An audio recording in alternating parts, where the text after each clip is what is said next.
भारत जोड़ो यात्रा कोई जादू की छड़ी नहीं है कि एक व्यक्ति का फॉर्मूला नहीं है। प्रधानमंत्री की नीयत और प्रधानमंत्री की नीतियों से भारत 3 दिशाओं से टूट रहा है। टूट रहा है भारत मन के अंदर। इससे मुकाबला करने के लिए भारत जोड़ो यात्रा निकाला गया। ये कहा जाता है कि आपका जो ऑर्गेनाइजेशनल स्ट्रक्चर है वो उस तरह से नहीं है, जैसे जो अभी जुड़ रहे हैं लोग, क्या उनको आप कैसे जोड़ेंगे, आगे कैसे जोड़ेंगे, या आप ऑर्गेनाइजेशन मजबूत कैसे होंगे? आपने कहा कि ये सत्ता के लिए नहीं है, ये भारत के लिए। बिल्कुल सत्ता के लिए नहीं है, क्योंकि सत्ता नहीं होगी। सत्ता नहीं होगी कि आपको लगता है जो बात आप कह रहे हो कि देश टूट जाएगा, तो देश बचेगा अगर सत्ता नहीं होगी। इस हालात से हम गुजर रहे हैं, बहुत चिंताजनक है। तो हम नीचे आ गए हैं, जहां हम थे शिखर पर, आज हम नीचे आ गए सिर्फ 2 राज्यों में। एक जमाने में हमारे 15 मुख्यमंत्री हुआ करते थे, आज 2 ही है। संगठन की कमी है, संगठन कमजोर है। हमारे नेता में उतनी जान नहीं है जितना होना चाहिए। हमारे युवा कार्यकर्ताओं को वो सशक्त नहीं बनाते। ये सब हमारी समस्या है। गांधी परिवार सबसे बड़ी ताकत रहा कांग्रेस की, और अब के दौर में सबसे बड़ी कमजोरी वो बन रहा है। तो ठोके कहते हैं कि हम हिंदू राष्ट्र बनाएंगे, हिंदू राष्ट्र होना चाहिए, पर आप भी सॉफ्ट हिंदुत्व की पॉलिटिक्स करते रहे। ये आप पर एलिगेशन लगता है। सॉफ्ट हिंदुत्व ना, ये फेयर एंड लवली क्रीम नहीं है। तो आज सुबह आप उठकर कहते हैं यार मेरा स्किन जो चमड़ा जो है काला है, इसको थोड़ा सफेद कर दूं। शिलान्यास वाला दौरा राम मंदिर, बाद में बीजेपी ने बहुत बड़ी पॉलिटिक्स की उसके ऊपर, और उसकी शुरुआत अमित शाह के शब्द इस्तेमाल करता हूं, क्रोनोलॉजी समझिए। बीजेपी क्या कहती है? बीजेपी कहती है हम समानता चाहते हैं, हम यूनिफॉर्मिटी चाहते हैं। कांग्रेस क्या कहती है? हम यूनिटी चाहते हैं। एक तरफ यूनिफॉर्मिटी, दूसरी तरफ यूनिटी। शुरुआत आप ही करते हैं वो चीजों की। निजीकरण के खिलाफ कांग्रेस पार्टी है। अगर आपकी सरकार आ जाए 2024, तो आप रिथिंक नहीं करेंगे? रिथिंक करेंगे, मैं तो कह रहा हूं, पब्लिकली कह रहा हूं। प्राइवेटाइज हो गया सब कुछ, पूरी एजुकेशन प्राइवेटाइज होगी, हॉस्पिटल प्राइवेटाइज हो गए, वो आपके टाइम भी हुए। मैं इसलिए बोल रहा हूं। एक तरफ आप अडानी की आलोचना करते हैं, बहुत बड़ी अडानी बानी की, दूसरी तरफ राजस्थान में वो इतने बड़े निवेश के साथ, पंजाब में भी अडानी है। जब कैप्टन की सरकार थी, राहुल जी से ये सवाल पूछा गया, 2 लोग उनके हैं और ये 2 लोग उनको फंडिंग करते हैं। इन्होंने आपका सारा कांग्रेस की दुकान बंद कराने के लिए पूरा जोर लगाया। इनके साथ आप लकीर क्यों नहीं खींचते? फिर बीजेपी या अमित शाह और मोदी होल टाइम पॉलिटिक्स करते हो, और आप करते हो मतलब कुछ घंटों की राजनीति, वो पूरे दिन रात की राजनीति करते। राजनीति नहीं करते, वो और कुछ करते हैं। कांग्रेस का विचारधारा है जियो और जीने दो। दोनों का विचारधारा है मैं ही सब जानूं, मैं सर्वज्ञानी हूं, मैं सर्वव्यापी हूं।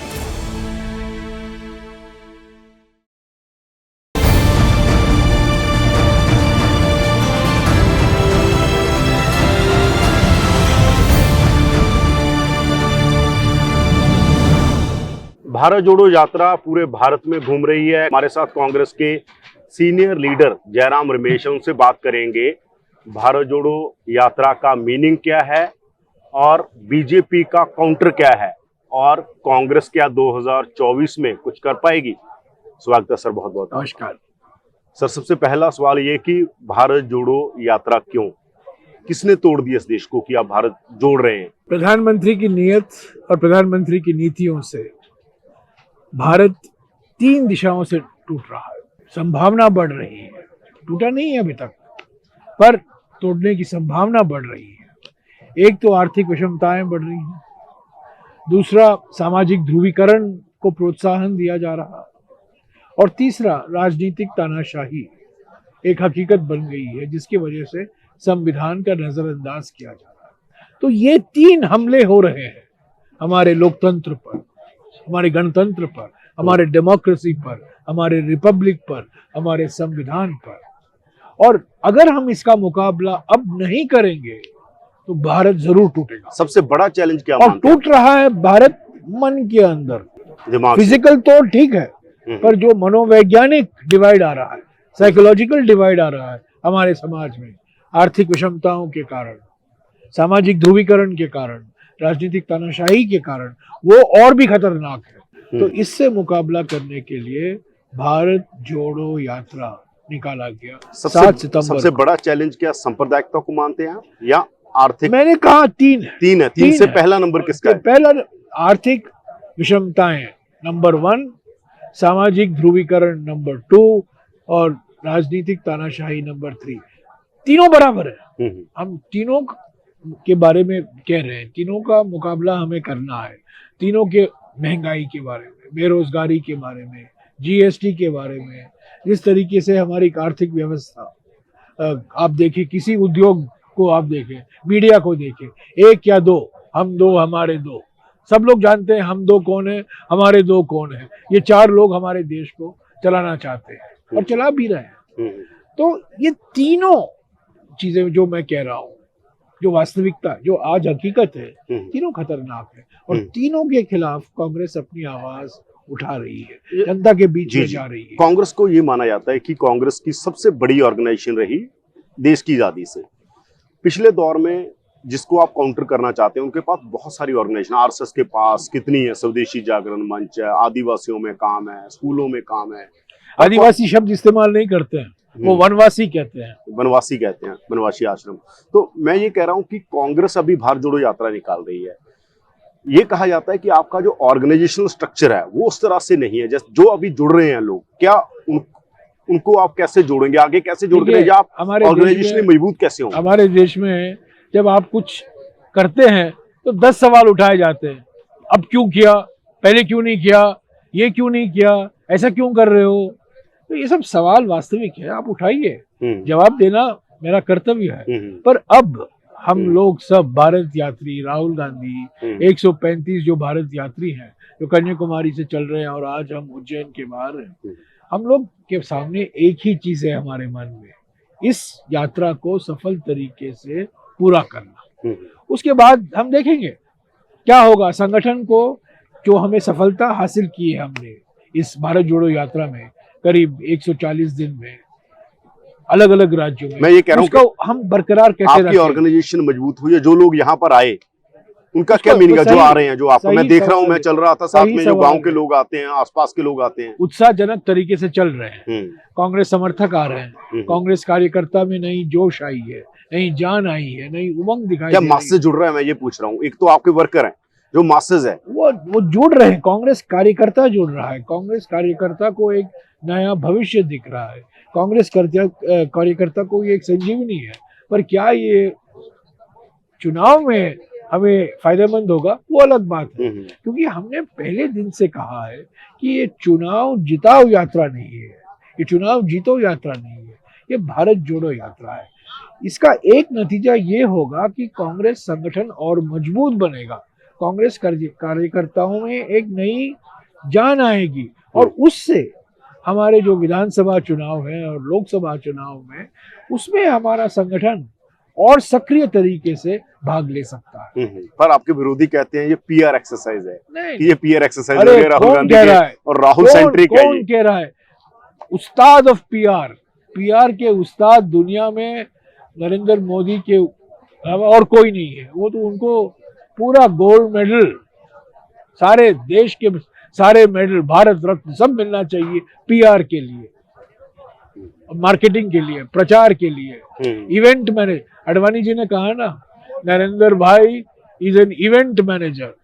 तो ये भारत जोड़ो यात्रा इवेंट नहीं है, ये एक मोमेंट है, ये एक क्रांतिकारी परिवर्तनकारी क्षण है भारतीय राजनीति के लिए और कांग्रेस पार्टी के लिए, दोनों के लिए। मैं इसीलिए कह रहा हूँ, जो मूवमेंट होती है, मूवमेंट यहाँ भी होती है, यहाँ से निकलती है, वहां पर वो मूवमेंट छोड़ जाती है, यानी एक मूवमेंट चलती है पीछे। वो संगठन पर निर्भर करता है, क्या चल रही है वो मूवमेंट, मैं आपसे पूछ रहा हूँ। तो ये हर एक राज्य में ये चुनौती है, न केवल मध्य प्रदेश में, महाराष्ट्र में है, कर्नाटक में है, केरला में है।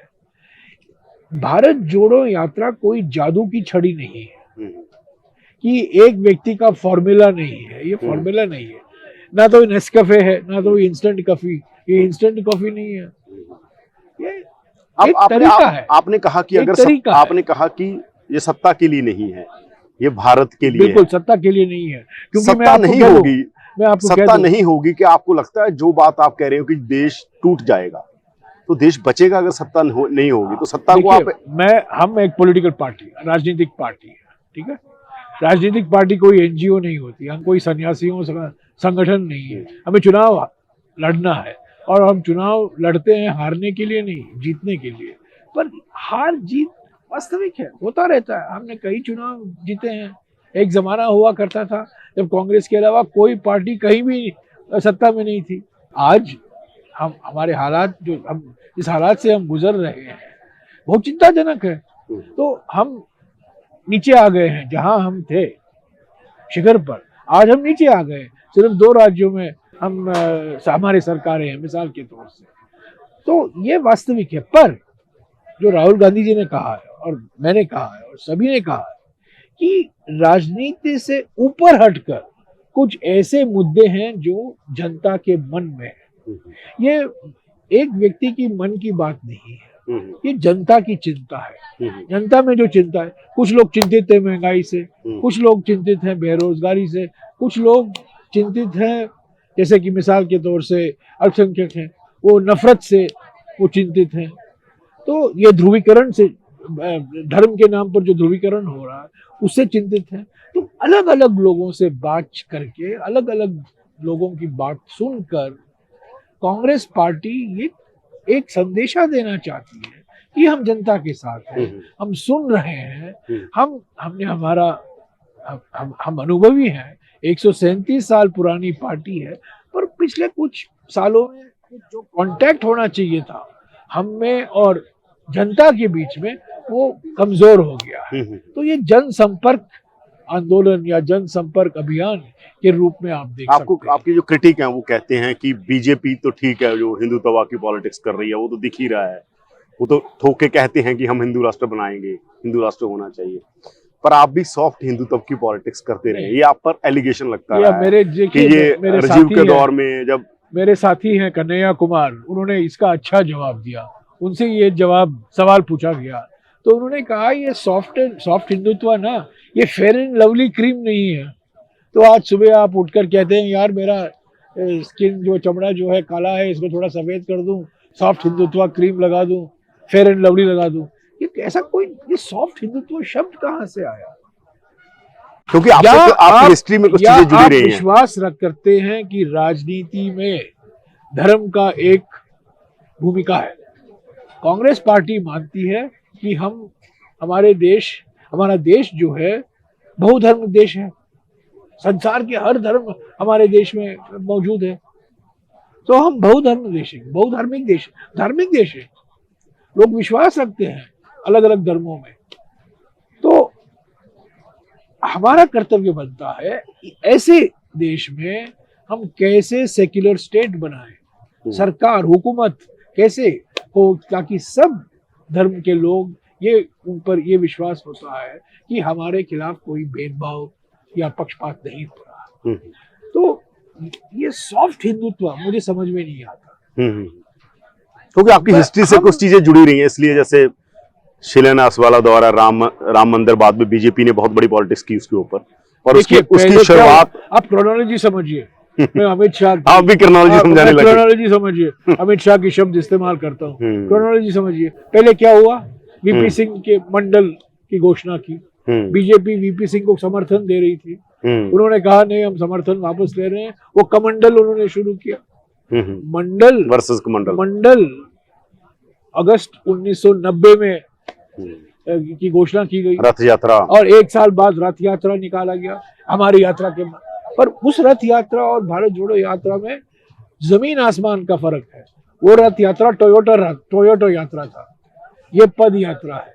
उस यात्रा में, उस टोयोटा में एक ऐसा यंत्र हुआ करता था, अडवाणी जी नीचे से आया करते थे, सबको नरेंद्र मोदी, प्रमोद महाजन, सब लोग, मुरली मनोहर जोशी, सबको हाथ फेराते थे। और कितने दंगे हुए, कितने लोग मारे गए, इस रथ यात्रा के कारण। ये पद यात्रा है, सद्भावना का यात्रा है, शांतिपूर्वक किया जा रहा है, कोई भेदभाव नहीं, कोई हिंसा नहीं, कोई नफरत नहीं। हम चाहते हैं सब लोग जोड़े समाज। हमारी गणतंत्र का सिद्धांत क्या है? गणतंत्र का सिद्धांत है अनेकता में एकता। ठीक है, अनेकता में एकता, पर ये अपर्याप्त है, इससे हमें और आगे चलना चाहिए। वक्त आ गया है हमें कहने के लिए कि भारत तभी महान बन पाएगा जब हम ये पहचानेंगे, ये स्वीकारेंगे कि हमारा सिद्धांत, जो मूल सिद्धांत है, वो अनेकता से एकता बनेगा। जब हम अनेकता को मजबूत करेंगे, हम अनेकताओं को सम्मान देंगे, अनेकताओं को स्वीकारेंगे, अनेकताओं का जश्न मनाएंगे, हमारी एकता भी मजबूत होगी। बीजेपी क्या कहती है? बीजेपी कहती है हम समानता चाहते हैं, हम यूनिफॉर्मिटी चाहते हैं। कांग्रेस क्या कहती है? हम यूनिटी चाहते हैं। एक तरफ यूनिफॉर्मिटी, दूसरी तरफ यूनिटी। एक तरफ वो कहते हैं एकता और हम कहते हैं ना, एकता हाँ जरूर, पर अनेकता से ही आपको एकता मिलेगा। शशि थरूर नहीं दिखते आपकी यात्रा में, ना गुजरात में दिख रहे हैं, ना हिमाचल में दिख रहे हैं, ना दिल्ली में। कहाँ शशि थरूर? अरे यार, शशि थरूर को छोड़ो, आज कई लोग देख रहे हैं, खड़गे जी देख रहे हैं, आज सचिन पायलट गया हुआ है। शशि थरूर ज्यादा हिंदी बोल नहीं पाते हैं, वो अंग्रेजी के। कुछ लोग मानते हैं कि इंटरनल डेमोक्रेसी पर आप बहुत, कांग्रेस कहती है कि इंटरनल डेमोक्रेसी बहुत जरूरी है। हमारे जब से शशि ने चुनाव लड़ा है तब से वो दिखे नहीं है। हमारे देश में कई पार्टियां हैं, आप मुझे बताइए किस पार्टी में अध्यक्ष पद के लिए चुनाव होते हैं? आप बताइए, आप पंजाब के हैं, क्या शिरोमणि अकाली दल में हुआ है? नहीं हुआ। क्या आम आदमी पार्टी में हुआ है? क्या बीजेपी में हुआ है? कांग्रेस में चुनाव के लिए हमारे संविधान, पार्टी के संविधान में चुनाव 6 बार हुआ है, और 6ठी बार जो हुआ है, ये कहा जाता है कि चुनाव के बाद शशि थरूर को वो स्पेस नहीं मिल रहा पार्टी में जो मिलना चाहिए। नहीं, सांसद है, समिति के अध्यक्ष हैं। आप, असली सवाल ये है किस पार्टी में चुनाव हुए हैं अध्यक्ष पद के लिए? किस पार्टी में एक स्वतंत्र चुनाव आयोग है जो ये चुनाव कराता है संगठन में? सिर्फ कांग्रेस पार्टी। देखिए, हम कांग्रेस पार्टी एक लोकतांत्रिक पार्टी है। सीताराम केसरी हमारे जो अध्यक्ष हुआ करते थे, उन्होंने मुझे एक दिन कहा, जयराम बाबू, कांग्रेस पार्टी रेलवे प्लेटफॉर्म का माफिक है। लोग आते हैं, लोग जाते हैं, लोग अपनी बात बोलते हैं, किसी पर कोई कंट्रोल नहीं। तो ये बात सही है, कोई लोग बोलते रहते हैं, किस भय का वातावरण नहीं है हमारे पार्टी के अंदर, कोई किसी को धमकी नहीं देता, कोई भय नहीं है। जो अपने मन में आते हैं बोलते हैं, या ट्वीट करते हैं, या सोशल मीडिया में बोलते हैं, या टीवी में बोल देते हैं। आपने पिछले दौर में काफी ये मुद्दा उठाया कि जैसे अभी भी आपने कहा कि 2 लोगों के पास सब कुछ चला गया, 2 लोग देश को चला रहे हैं। 4 लोग, 4 लोग मान लीजिए, 2 कॉर्पोरेट के हो गए, 2 पॉलिटिकल हो गए, 2+2। हाँ। तो ये जो दौर शुरू होता है प्राइवेटाइजेशन का, एक दौर था नेहरू जी का दौर, जो सोशलिज्म का दौर था, जब सोवियत के साथ बहुत अच्छे रिश्ते होते थे। दूसरा दौर है इंदिरा जी का दौर, जब बैंकों का नेशनलाइज होता है, माइनिंग का होता है। तीसरा दौर शुरू होता है मनमोहन जी वाला, राजीव जी वाला, जिसमें शुरुआत आप ही करते हैं वो चीजों की। बीजेपी जी निजीकरण की शुरुआत नहीं की थी, विनिवेश का शुरुआत की। विनिवेश, इन्वेस्टमेंट, और मैं यही कह रहा हूँ, ग्लोबलाइजेशन की जब शुरुआत होती है, चीजें उस तरफ बढ़ना शुरू होती है। तो पर हमने, मनमोहन सिंह जी कभी ने कहा था कि रेलवे को हम बेचेंगे, एयरपोर्ट को हम बेचेंगे? क्या वो नीतियां उस तरफ नहीं जा रही थी? नहीं, उन्होंने विनिवेश की बात की थी। 51% कंट्रोल हमेशा सरकार के साथ होना चाहिए, बैंकों का निजीकरण नहीं होना चाहिए, एयरपोर्ट का निजीकरण नहीं होना चाहिए, रेलवे का निजीकरण नहीं होना चाहिए। पर गवर्नमेंट की जो रिक्रूटमेंट है वो तो मोहन जी के दौर में ही बिल्कुल सेल इन इंडिया हो गया ना। मैं ये कह रहा हूँ कि जो वर्ल्ड बैंक की नीतियां हैं, जो IMF की नीतियां हैं, वो तो यही इशारा करती है ना कि सबको प्राइवेटाइज कर दो। मैं प्रधानमंत्री, उसकी शुरुआत तो नहीं, मैं प्रधानमंत्री कार्यालय में था, तब मैं प्रधानमंत्री का सलाहकार था जब 1991 के जो आर्थिक सुधार कार्यक्रम हुए थे, और हम बिल्कुल, हमारा मन साफ था, बिल्कुल हमने कहा, स्पष्ट तरीके से कहा, निजीकरण के खिलाफ कांग्रेस पार्टी है। कांग्रेस पार्टी सार्वजनिक क्षेत्र में विश्वास रखती है, क्योंकि सार्वजनिक क्षेत्र हमारे देश को मजबूत किया है। हमारे आदिवासी और दलित को रोजगार के मौके लाखों में मिले हैं पब्लिक सेक्टर से। हम पब्लिक कंपटीशन हम चाहेंगे, हम निजी क्षेत्र को प्रोत्साहन देंगे।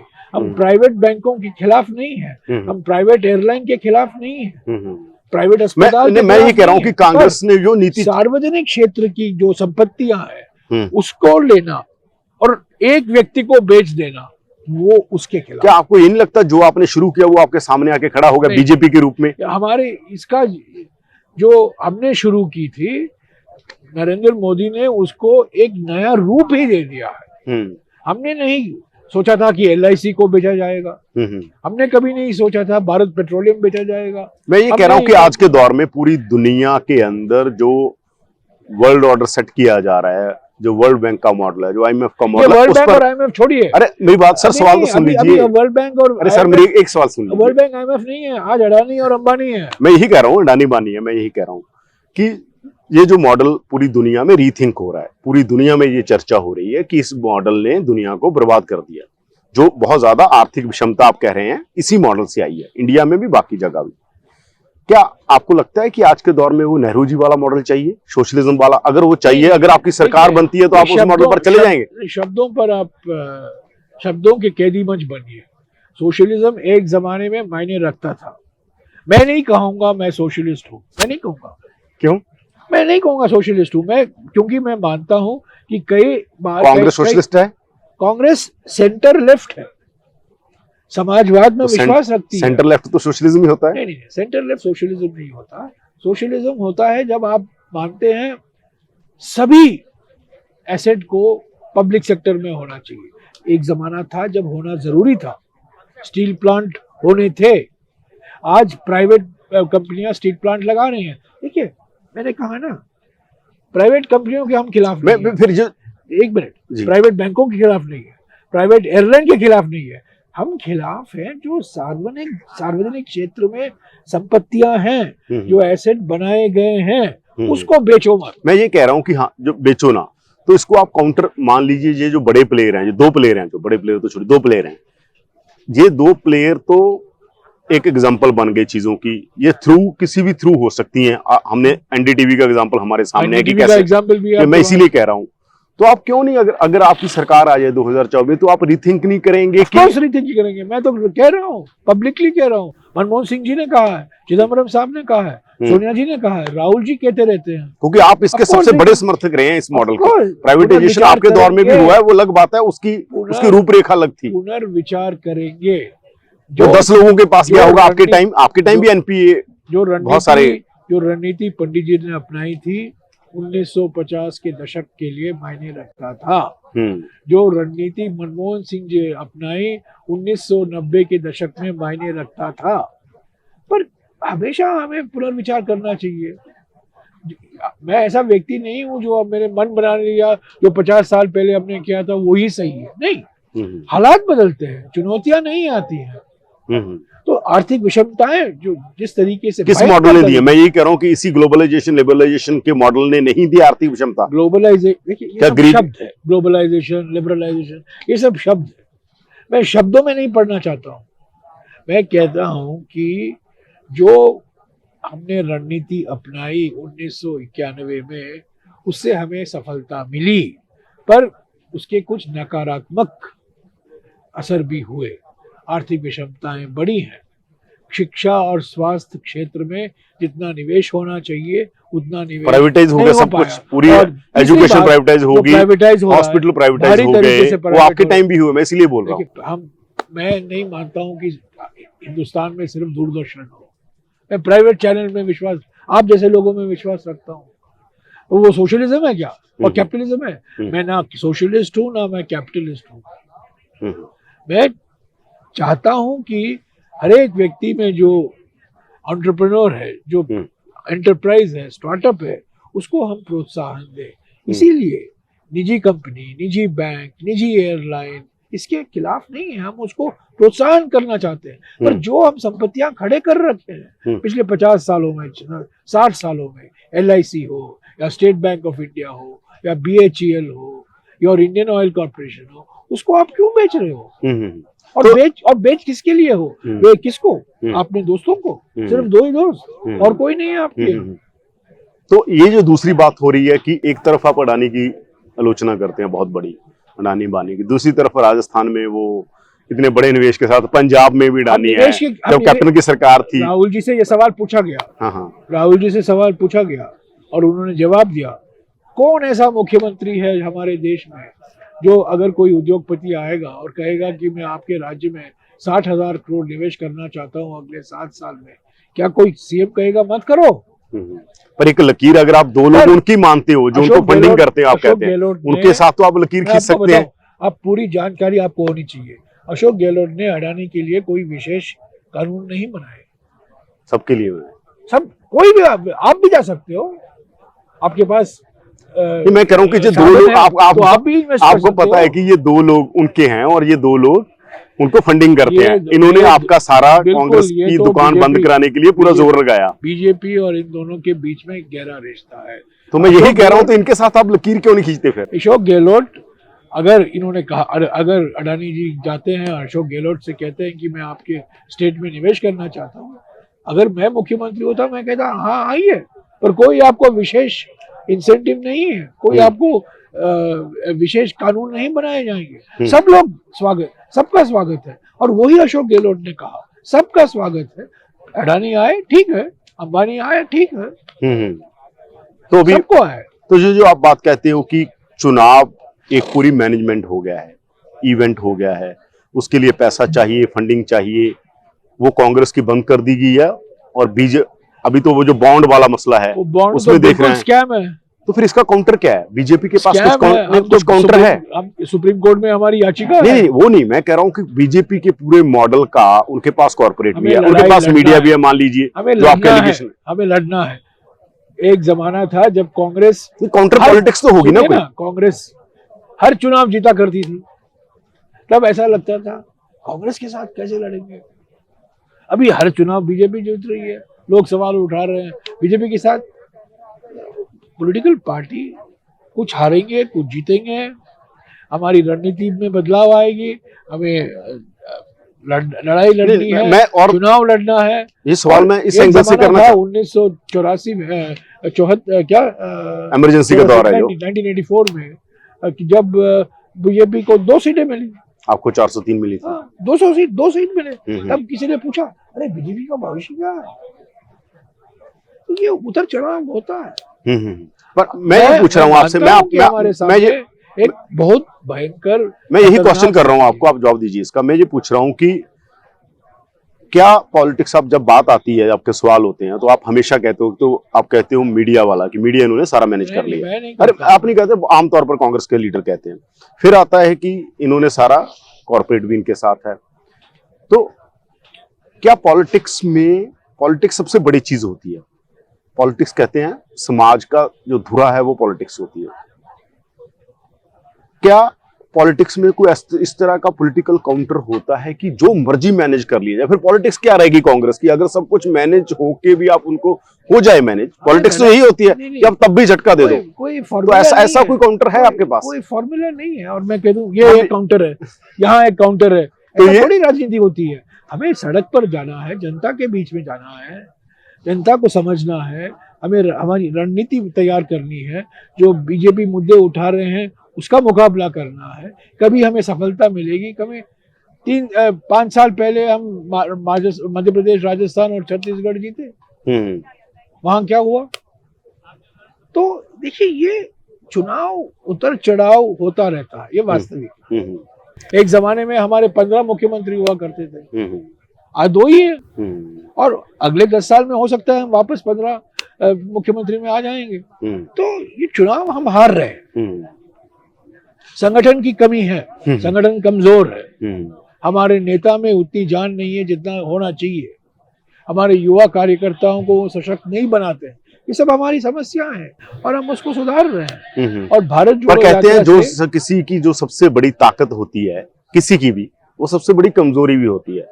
गांधी परिवार सबसे बड़ी ताकत रहा कांग्रेस की, और अब के दौर में सबसे बड़ी कमजोरी वो बन रहा है। अभी तो खड़गे साहब है ना कांग्रेस अध्यक्ष, राहुल अरे गांधी चलाते जी तो भारत- कहते हैं जयराम रमेश जी चलाते हैं, बिल्कुल मैं नहीं चलाता हूँ।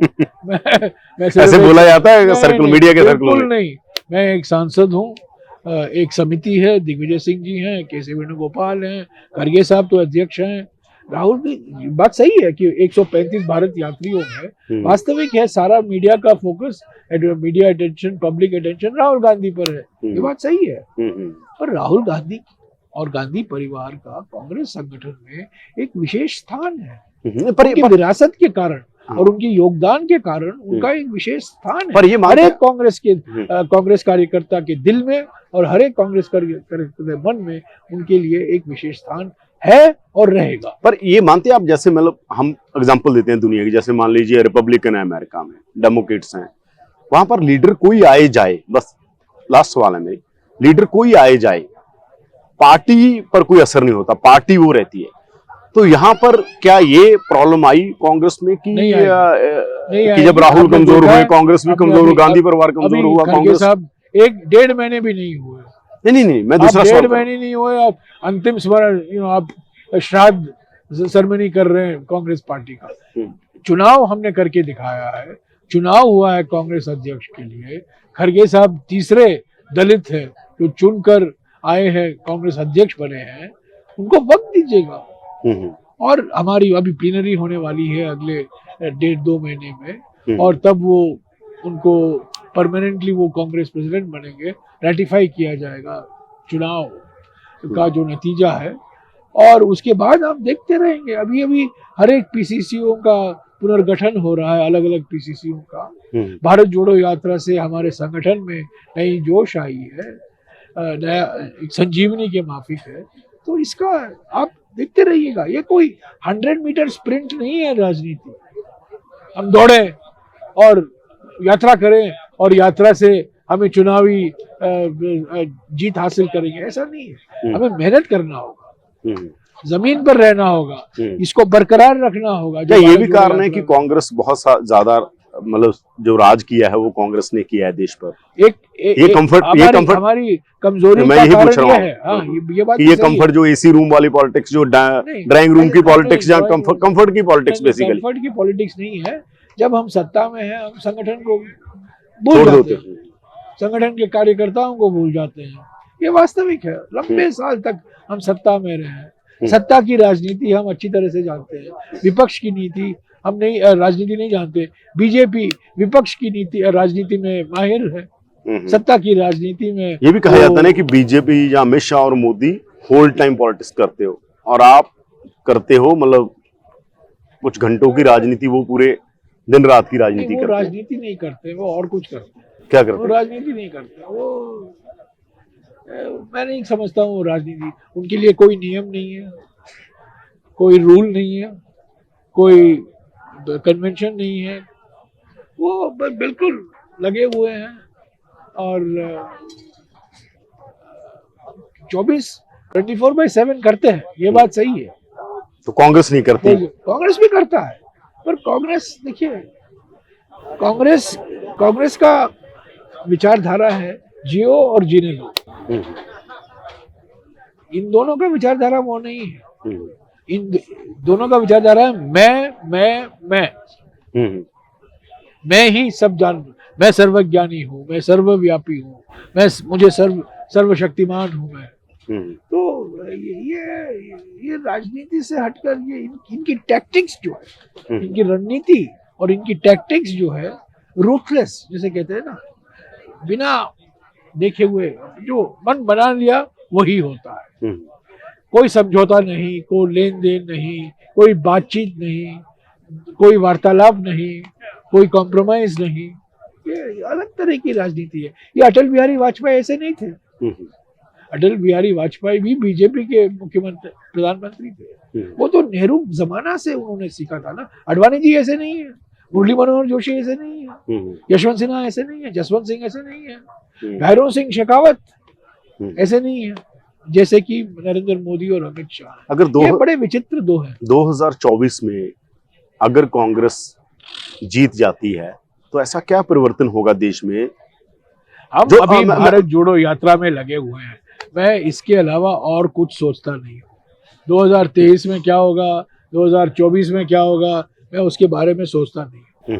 बहुत धन्यवाद सर, बहुत धन्यवाद। इसी तरह की खबरें और स्टोरीज को देखने के लिए हमारे फेसबुक पेज को लाइक करें, फॉलो करें और यूट्यूब पर हमारे चैनल को सब्सक्राइब करें।